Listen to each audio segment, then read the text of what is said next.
Welcome, friends, to another Wolff Responds. I call this one Milestone to Fascism. I don't use these words lightly, as I hope you have noticed, but I think something has just happened that we need to pay attention to in the context of being on the road to fascism and having just passed a very significant milestone. I am referring to the decision made this week to use approximately $9 billion worth of American taxpayers' money sent to Washington, D.C., and used by the Trump administration to buy roughly 10% of the company known as Intel, one of the major high-tech computer companies in the United States and therefore in the world. It was a company having economic difficulties. It had made some bad decisions. The value of its stocks had declined. It was widely known to be in trouble. The government putting that money into that company in that way is a way of helping the corporation, giving them, in effect, $9 billion of taxpayer money allows the board of directors of Intel, they're the ones who decide what to do with that money, a chance to use it to improve the situation and the fortunes of that huge capitalist corporation. And that will benefit, of course, themselves as board members, top executives whose jobs and huge salaries will thereby be maintained or maybe even increased, and likewise the shareholders who own the company. Why do I call this a milestone to fascism? Well, on one level, it's a simple definition. German fascism, Italian fascism, they were characterized by a merger that happened between the top levels of corporate capitalist enterprise on the one hand and the top officials of the Nazi party government on the other.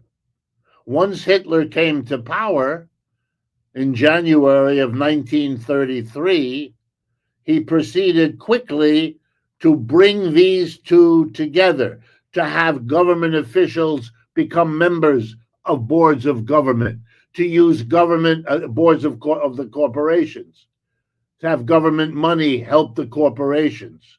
And of course, in return, it was demanded that the corporations support the Nazi government in every conceivable way. That's why we call the merger of the top levels of government and corporate capitalism fascism. Please notice that the government comes together, takes over big business, not in order to help the condition of workers. That has nothing to do with it. It doesn't happen because it's not a point or purpose of this coming together. The coming together has an altogether different purpose: to support profitability, to support shareholders, to support corporate enterprise at the highest level.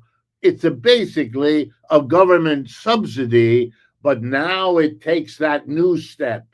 It isn't a tax cut. It isn't merely a grant or even a loan.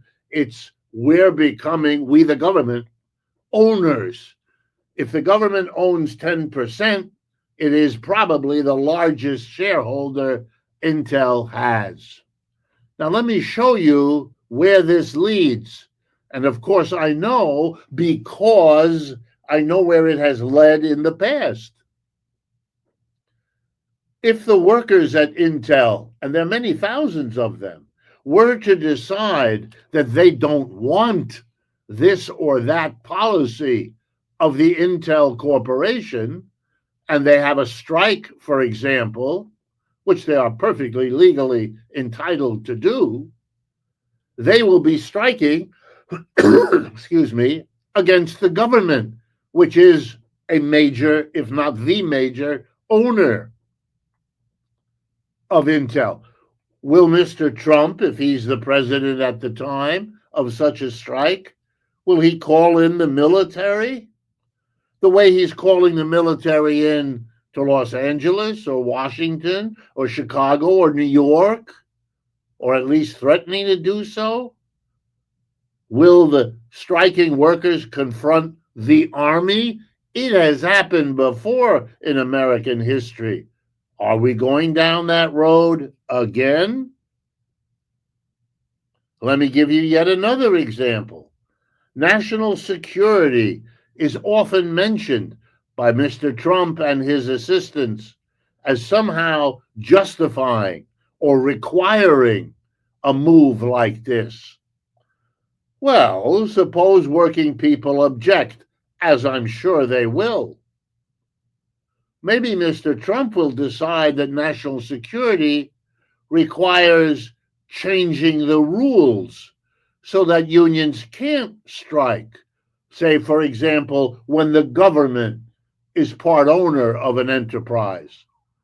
Mr. Trump's government is working, as I speak to you, to take away the right to unionize and to strike for government employees. So we know what his position is likely to be. Will we soon have a new set of unions organized by the government and pushing the old independent unions that were created by workers out and bringing in the government-approved unions? That's what happened in Germany. That's what happened in Italy when they had fascism. And then there's the interesting recognition by members of the board of Intel, some of whom apparently did not know that this was going to happen. There's the question, if the United States government is the key owner of Intel, what is going to be the policy of countries around the world that might have thought of buying Intel products, high-tech computer-related products?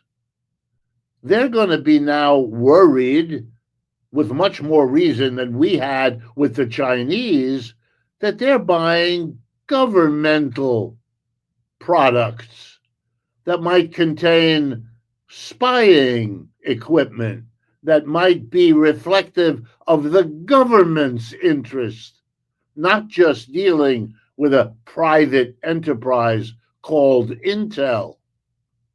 Countries that have a quarrel with the United States could now express their disinterest, their hostility, their opposition by not buying Intel products as a way of pushing back against the United States government. The United States did that with the Huawei Corporation from China, even though the government of China isn't a part and wasn't then of its board of directors the way Mr. Trump had. We are doing extraordinary things. We are taking enormous steps. I know people are focused on the Ukraine war or the Gaza horrors, or maybe even Mr. Trump's threat to cancel or undo the voters' decision in New York City about their next mayor.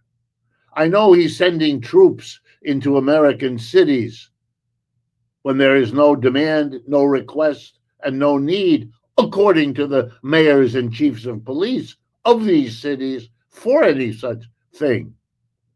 And now we see him taking over a major corporation, becoming its largest or one of its largest shareholders, and therefore the de facto power. What are we watching? We're watching a power grab across our society, the likes of which we've not seen ever. And the direction is very reminiscent of what fire came from fascism. We are taking steps whose consequences reach far beyond anything our leaders dare to acknowledge. And I urge you to think long and hard about where we are being taken. Because if this system crashes from all these extreme efforts to reorganize society around one individual, then that will be a crash that risks taking all of us down with it.